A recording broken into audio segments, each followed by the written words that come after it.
Welcome to Oz, your Dutch uncle, where we talk about truth, life, love, family, healing, and everything in between. No sugarcoating, no pretenses, just honest conversation from someone who has lived long enough to tell the truth and still laugh about it.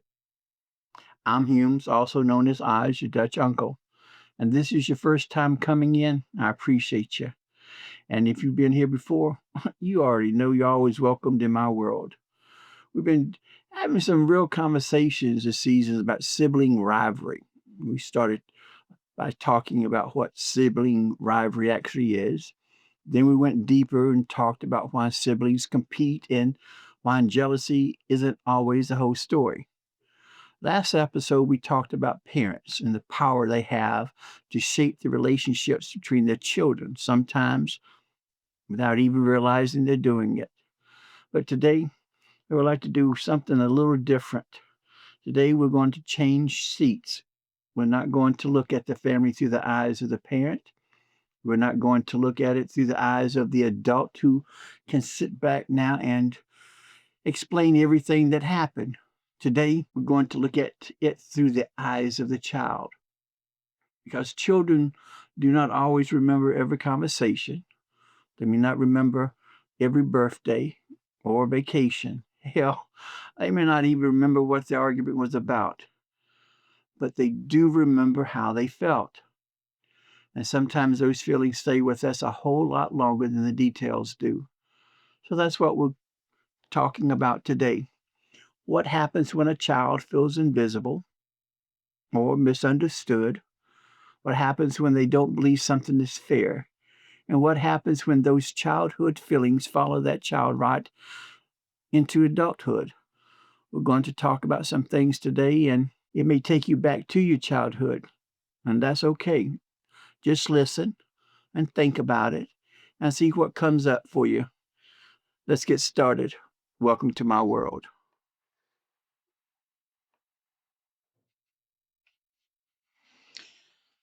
Now, when we talk about looking at something through the eyes of a child, you have to remember something. Children don't see the world the same way adults see it. They can't. They haven't lived long enough. They don't have all the information. They don't have the concept of bills. They don't have an understanding of what is transpiring or what is happening in their mother and their daddy's relationships.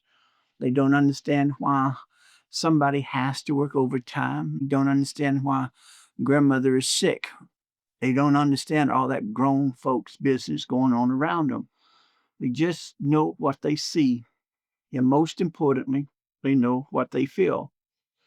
And during those early years, the child is learning some pretty important things. They're learning, am I safe? Can I depend on people? When I need somebody, will somebody be there? Am I loved? Am I important? Do I matter? And when siblings are involved, another question can start creeping in. Do I matter just as much as they do? And see, that's where I want us to go today, not back into another discussion about who's a favorite. We've done that. Not another conversation about comparing children. Been there, done that. I want us to talk about what happens within the child, inside the child, because something can happen in the family that the adults barely remember. And 30 years later, that child who is now a grown ass man or woman still remembers exactly how it made them feel. And that's something, isn't it? You can forget what somebody bought you for Christmas, but who made you feel safe? You can even forget what you got for your 10th birthday, but you remember who didn't show up. You can forget what started an argument, but remember sitting somewhere by yourself, wishing somebody would ask if you were okay. And on the other side of that, you may remember everything grandmother ever said to you, but you remember how you felt when you walked into your grandmother's house. And see, that's what we're talking about today. The memories underneath the memories, the feelings underneath the stories, and how some of those things can follow us long after childhood is over. Because childhood may be where the story begins, but does not have to be where the story ends. When I think about childhood, one of the things that comes to mind is my grandmother's house. My grandmother had what we used to call whatnots. And some of you younger folks may not even know what a whatnot is. But back in the day, people had little things sitting around the house that you were supposed to look at. And sometimes you weren't even supposed to look at them. You weren't supposed to touch them, play with them. Definitely weren't supposed to move them. You just looked at them. That's why they were called whatnots. I remember being a child in my grandmother's house, and there were certain things you just knew. You knew what not to touch. You knew what not to bother. You knew you had better leave that alone. And if Evelyn told you no, baby, no meant no. There wasn't a negotiation. There wasn't a committee meeting. Back then, no meant no. It wasn't a follow-up conversation when you came back with 3 reasons why you thought a decision should be reconsidered. No meant no. And when I look back on things like that now, I understand them differently than I did when I was a child because that's just what happens. See, as children, we experience something one way, and then we grow up and we live, we have relationships, and some of us become parents, grandparents, and some of us work with children. And suddenly, things we didn't understand when we were 8 years old start making a little more sense. See, I spent a lot of time around children in my life. I was blessed to have been a teacher. I taught children. I watched children grow. And I had the opportunity to see some of those children become adults.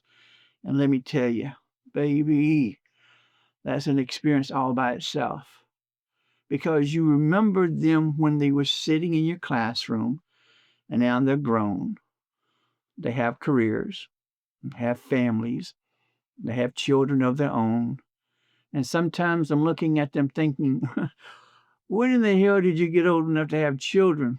Because I know definitely I ain't that old. But being around children teaches you something. Children are always taking things in. Even when you don't think they're paying attention, trust and believe they're listening, they're watching, they're learning. They're trying to figure out how this world works. And they're trying to figure out where they fit in. I believe that before a child is even born, you talk to them, you read to them, you allow them to hear your voice, you allow them to know there's somebody out there waiting on them. Because connection begins before a child has a vocabulary to explain the connection. And once they're here, they're learning from everything around them. They're learning what love feels like, what safety feels like, learning about disappointment, what it feels like, learning what it feels like to hear no, learning what happens when they make a mistake, learning whether somebody's listening when they speak, learning whether they can come to you when something is wrong. And here's the thing, they're learning all of that before they have adult words for any of it. That's why I think we have to be careful when we look back at childhood and say, oh, they were just a child. They didn't understand. And you're probably right. They didn't understand, but they still felt it. And that's exactly the point. Now, let's talk about this idea of feeling unseen. Because when people hear that, they may immediately think we're saying somebody had terrible parents. And that's definitely not what I'm saying. You can have parents who love you and still have moments when you don't feel seen. You can have food in the refrigerator, clothes on your back, a roof over your head, birthday and Christmas presents, a family that loves you, and yet still have moments when you feel like, does anybody really know me? See, that's different because being provided for and being emotionally understood aren't always the same thing. And again, please understand, I'm not beating parents up. You've already had that conversation. Parents are human. They have their own lives going on. They have jobs, they have bills, they have relationships. They definitely have stress.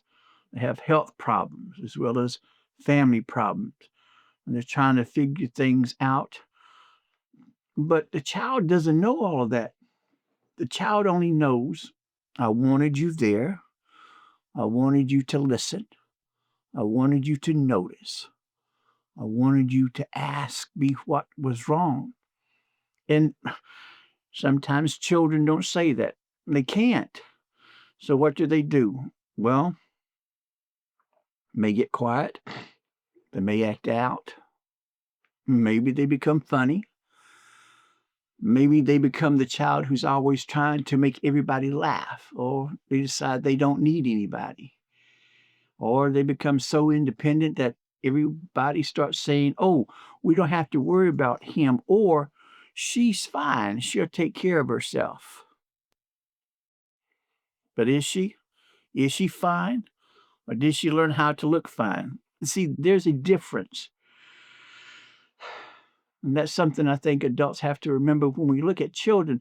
Behavior is telling you something. It may not tell you everything, but it's telling you something. And instead of always asking, what's wrong with this child? Maybe we should be asking, what's happening with this child? Because children feel things they do not know how to explain. Hell, adults feel things we don't know how to explain. So imagine being 7 or 8, or 9 or 10.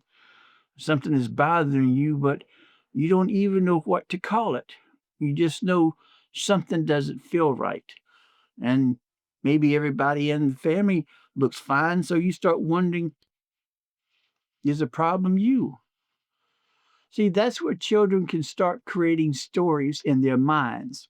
Maybe I'm not important. Maybe nobody wants to hear what I have to say. Maybe my brother is better at this than I am, and maybe I need to start asking. Or maybe I just need to handle things myself. And nobody sat that child down and told them those things. The child came to that conclusion based on what they experienced.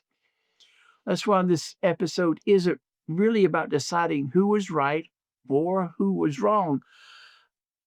I'm just more interested in asking, what did the child believe was happening? Because sometimes that belief stays around a whole lot longer than the event that created it. See, as children, we're trying to figure ourselves out. Who am I? Where do I fit?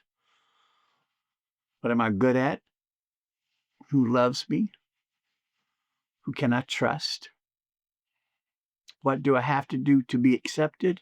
And understand, we may not ask those questions out loud, but we're answering them all the time. And sometimes the answers we come up with as children, they aren't true. They're just the best explanation we had at the time. Maybe something happens and you decide, I've got to take care of myself. Maybe you decide, I can't show people when I'm hurt, or I've got to make everybody happy, or I've got to prove I'm successful.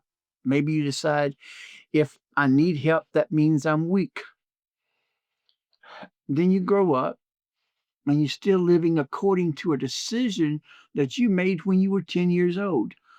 And baby, that's something to think about. I know that therapy helped me understand some things differently. And I've said that before because it's true. Because sometimes you don't know why you respond to something the way you do until you start looking underneath it and start asking questions about, why does this bother me so much? Or why did I react the way I did? Or why do I feel responsible for this? Well, why am I carrying something that isn't even mine to carry? And sometimes you discover that the grown person sitting there today is still responding to something the child experienced years ago. Now, keep in mind, that doesn't mean everything in your life is your parents' fault. Please come on. At some point, you got to grow up. We have choices, we have responsibility, and we have to decide what we're going to do with our lives. See, you can't be 72 years old talking about, well, when I was 6. At some point, we've got to do some work too. But doing the work doesn't mean pretending 6-year-old you didn't experience something. It means understanding it. It means learning from it, deciding whether you're going to keep allowing it to run your life. See, that's different. So here's something I want you to think about. Not your brother, nor your sister, or your parents. You. I want you to think about it. What did you learn to believe about yourself as a child? And is that belief still serving you today? Because keep in mind, the person you had to become to survive one season of your life isn't the person you have to remain forever. And baby, that's growth.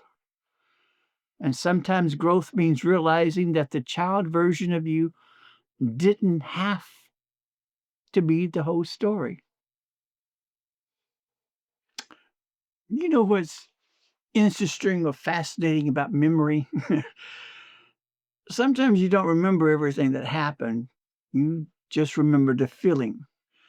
And you may not remember exactly what somebody said, but you do remember being embarrassed, or you may not remember why everybody was arguing, but you knew that you were being scared or that you were scared. You may not remember what you got for Christmas that year, but you remember who was there. You remember the laughter, the food, you remember the smell of the house, and you remember sitting around with family. When I think about my grandmother's house and those memories start coming, those memories probably wouldn't mean anything to anybody else. But I remember those whatnots. I remember the rules. I remember the way things were done. I remember the feeling of being there. See, that's memory. And sometimes the feeling becomes stronger than the actual details. That's true for memories, for good memories too. We talk about childhood wounds that sometimes we forget childhood joy. We forget about who made you feel safe, made you laugh. What house did you love going to? Who let you be yourself? Who encouraged you? Who made you feel like you could do something? Who showed up? See, those memories shapes us too. And I think that's the most important, because if we're going to look through the eyes of the child, we have to look at the whole child, not just the pain or the rivalry or the conflict.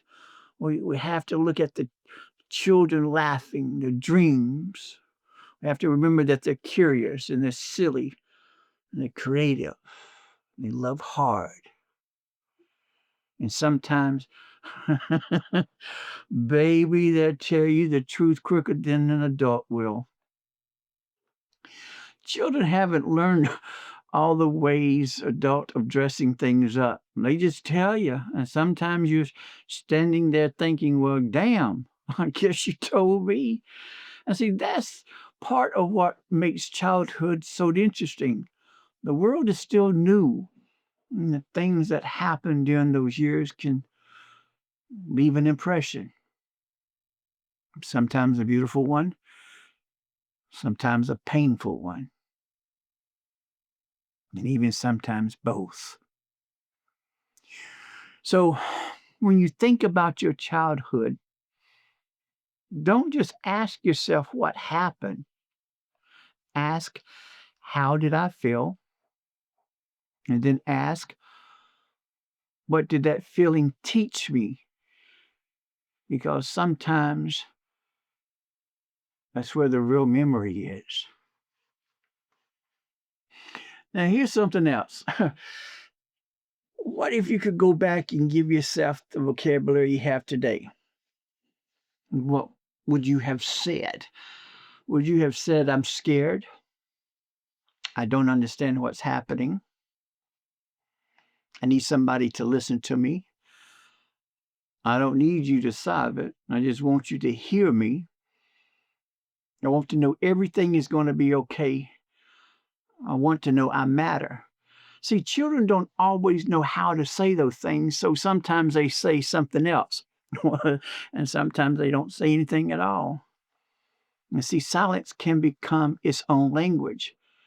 And that's why I think adults have to listen beyond words sometimes.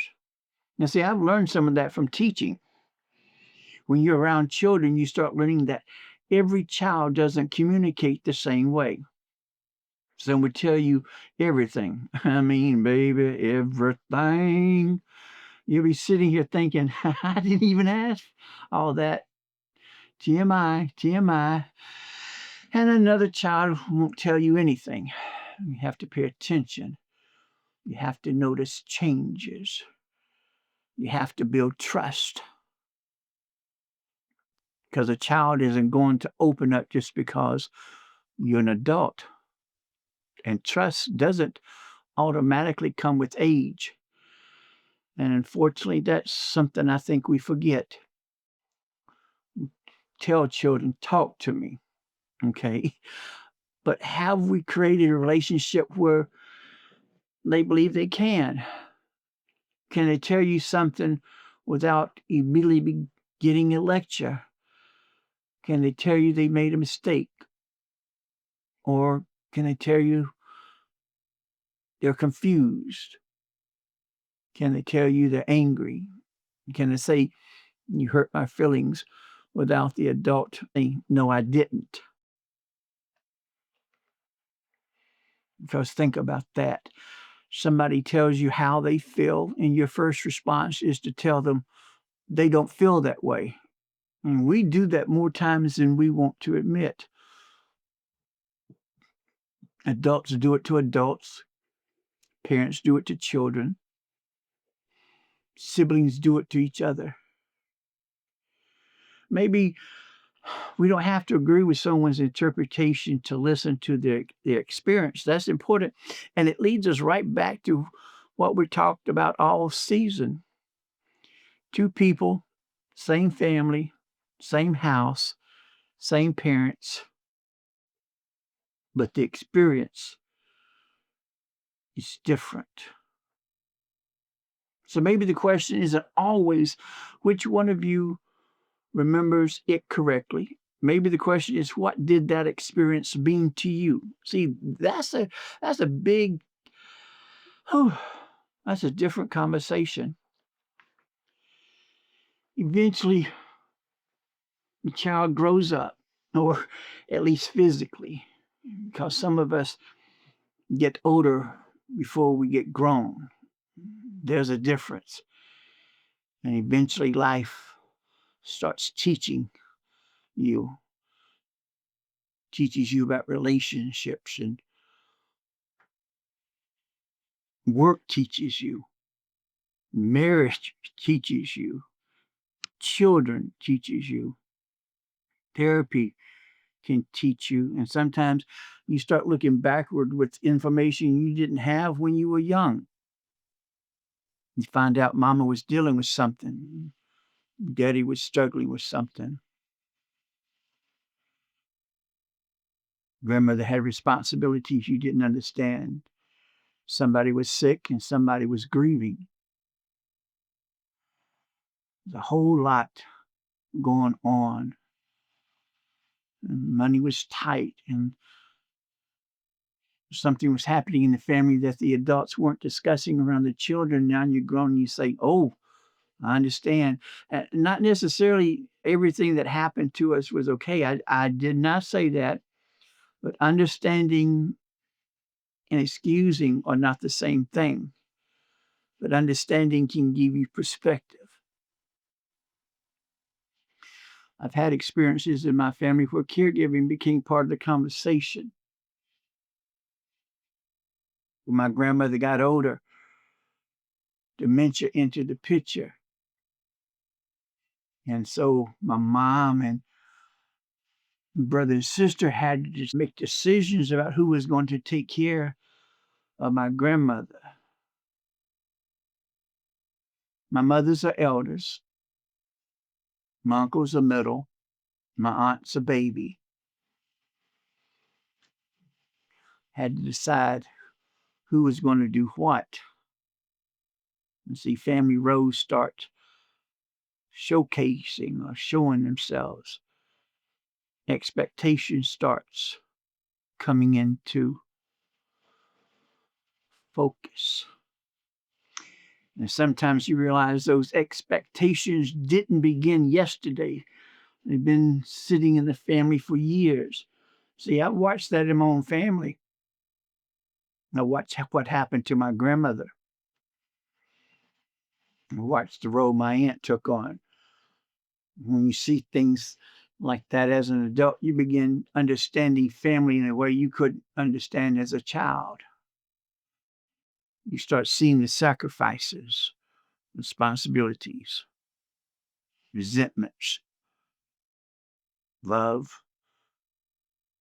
obligations, and all of it can exist at the same time. And that's why perspective matters, because when you're a child, you may see one piece of the puzzle. But when you're an adult, sometimes you finally see the box. And you say, oh, okay, that's what that was. But see, even then, you have to decide what you're going to do with what you know now, because adulthood gives you something childhood didn't give you: choices. You can choose whether you're going to keep carrying the resentment.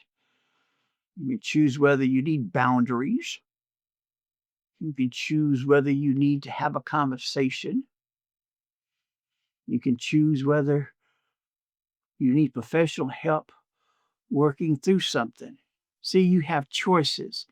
You can choose whether you're going to repeat a pattern, and sometimes you can choose forgiveness.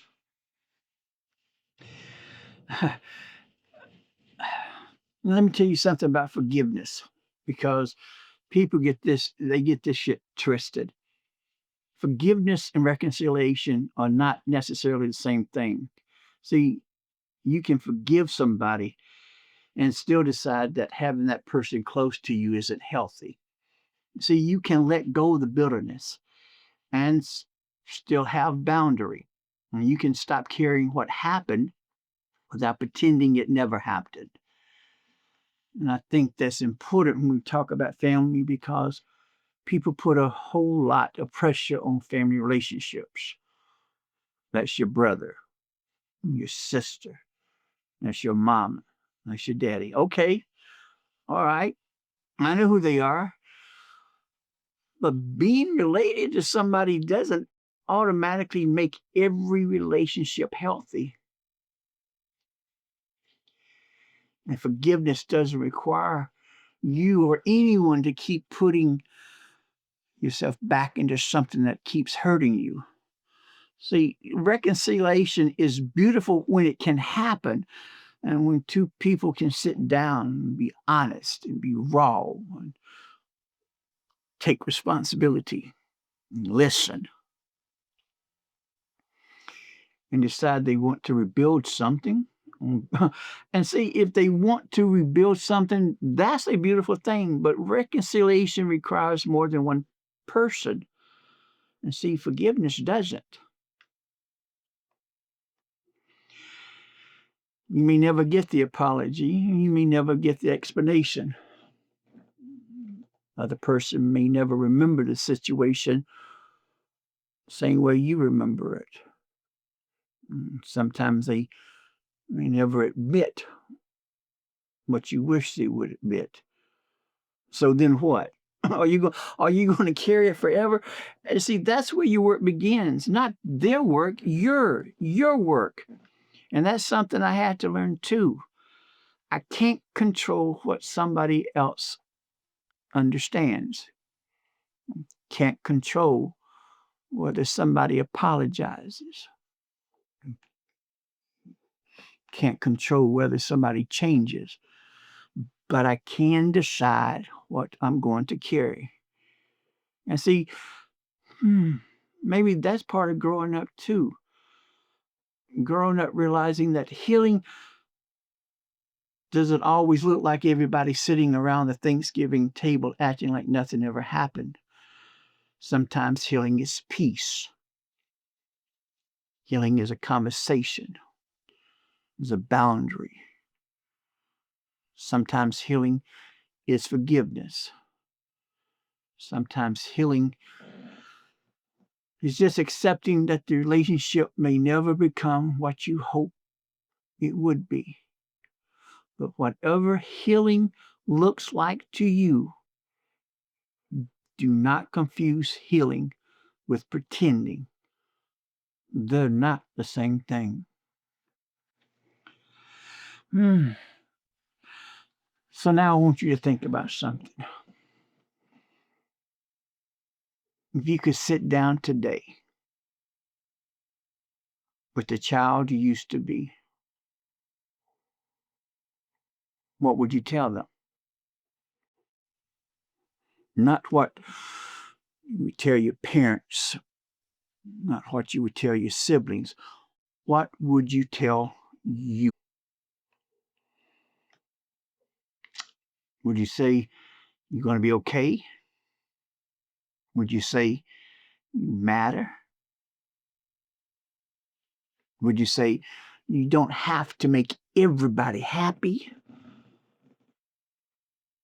Would you say you don't have to carry everything? Would you say you don't have to prove yourself to everybody? Would you say it's okay to ask for help? It's okay to be afraid? Would you say it's okay not to understand? And keep in mind, it's okay not to be okay. You understand that? It's okay not to be okay. Maybe you tell that child, baby, you're going to survive some things you don't even know is coming. You're going to be able to laugh again. You're going to be able to love. Going, going to learn. You're going to make some mistakes. Lord knows, whew, going to make some mistakes. But you're going to keep growing. And maybe that's what I would want people to understand from this conversation. Your childhood matters. What happened to you matters. How you felt matters. But your childhood doesn't get to write every chapter that comes after. You get some say in the story now. And maybe understanding the adult that you've become requires you to spend a little more time listening to the child you used to be, judging that child, not embarrassing that child, not telling that child they should have known better. They were a child. And we have to remember that even though we are adults, we still have that child in us. That child is still there. You have to listen. You have to understand, and then decide what the grown version of you wants to do next. Here's my question for you this week. Did you ever feel overlooked or misunderstood as a child? And I want you to take that question one step further. What did that experience teach you to believe about yourself? And here's a big one. Do you still believe it today? Think about that. Because sometimes children remember how they felt long after they forget what happened. And sometimes those feelings become beliefs. But beliefs can be examined, be challenged, change. And sometimes, so can we. Before I let you go, as always, I appreciate you stopping in, spending time with me. And this may have taken some of you back to places you haven't thought about in a long time. And that's okay too. And sometimes we don't know what we've been carrying until something makes us stop and look at it. But remember what I've said, your childhood is part of your story. It's not the whole story.